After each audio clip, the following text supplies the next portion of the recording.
Too fat to fly. Delta Airlines and others under fire after they allegedly tell a female passenger she's too fat to fly on their airline. Straight out to senior reporter with MailOnline.com, David Martosco. David, thank you for being with us. It's hard for me to take in that they would actually say the words, "You're just too fat to fly." Well, what happened is that this woman, Vilma Soltaj, she lived in New York and wanted a vacation in Hungary and got over there just fine in an aircraft, but 3 different airlines refused to fly her back because she was too fat to fly, they said. She bought 2 seats, but they couldn't manage to get her in any of the aircraft. So after she goes to all the trouble, David, to buy 2 seats. They fly her one way successfully. They won't fly her back? Well, she tried 3 times, 3 different airlines, and of course, after the 3rd failure, she died in Hungary 2 days later. But first she tried with KLM Royal Dutch Airlines, and this was the airline she flew over to Hungary on. They got her on the airplane just fine, but she was unable to get from the wheelchair into the row of seats because the seat backs didn't recline. And nobody offered to get her into another row, but here she is. She physically can't cram herself into the row, and so the captain said, you know, it's not going to work, you got to go. Now, the very next day, Delta tried to get her out, but they said ultimately, after they gave her a boarding pass and everything, they said, I'm sorry, we don't have the equipment to get you, to hoist you up through the back door of the plane, which is how we have to do it. So they sent her home again. Now, fast forward 6 days later, she tries to get home with her husband on Lufthansa through Germany. They get her on the plane. I hate to laugh. This is actually, if it weren't so sad, it would be comical. They get her on the airplane, and then it's taking so long to get her in the seat that the other passengers are going to miss their connections in Germany. So again, the airline says this is taking too long. You simply can't board. So they send her back, and 2 days later, she was found dead in Hungary. To Mary Schiavo, aviation lawyer and former inspector general with the Department of Transportation. Mary, I don't find it laughable. I find that it's upsetting.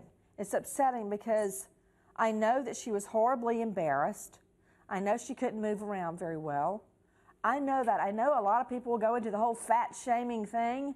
I feel bad for her. I feel horrible for her. And to have her, if Delta couldn't get her on the airline physically, I kind of understand that.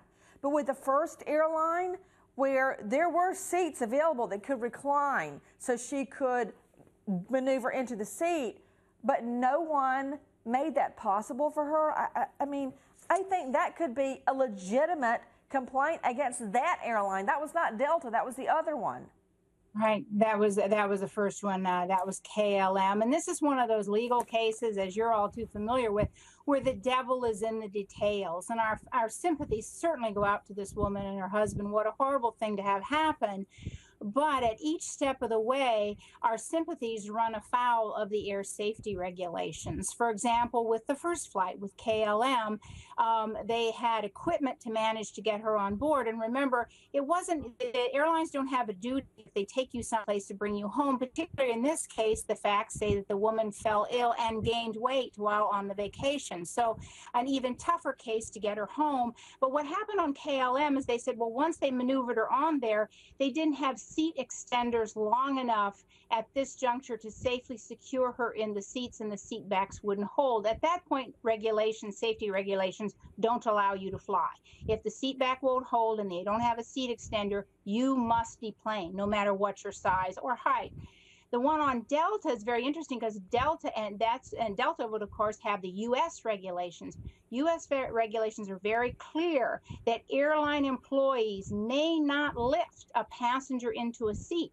You can put them in a wheelchair. There are different hoisting mechanisms. There's actually a sling that some airlines have if you're too big for the jetway. But then you have to fit on the little wheelchair, get down the aisle, and then you must be able to get into your seat. And Delta didn't have that equipment overseas in Hungary to do that. And they couldn't just pick her up and carry her.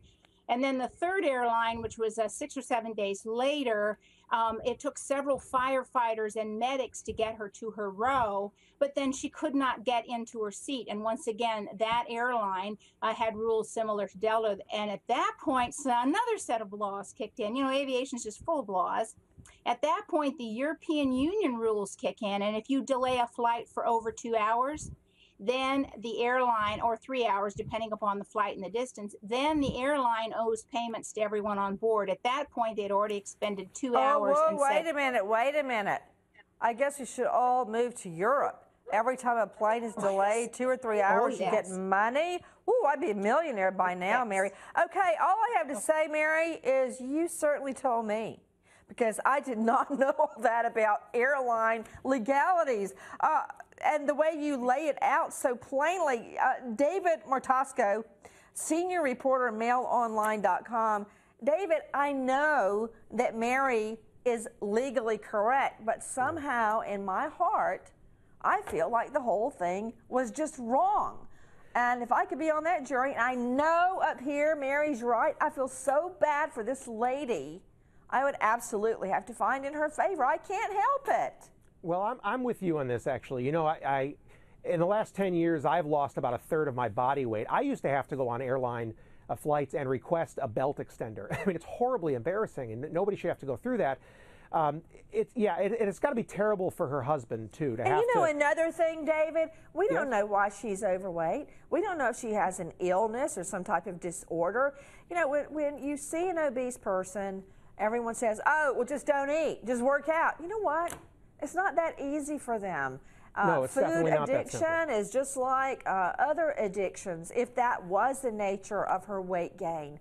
I don't know, I just feel so sorry for her. So where does it stand now? I know that there was a $6 million lawsuit filed. What's happening now? Well, the lawsuit's been settled. I mean, this whole thing happened back in October of 2012, and there's been a settlement reached. The details of it are, not, of course, not available. I'm sure that the husband who originally sued has been instructed as a condition of the settlement to not reveal any details. But he sued the three airlines. He's been paid something. Yeah, it's settled. It's not going to see a jury. It's just a shame it never settled while this woman was still alive, clearly very, very ill. Okay, told too fat to fly, landed a $6 million lawsuit.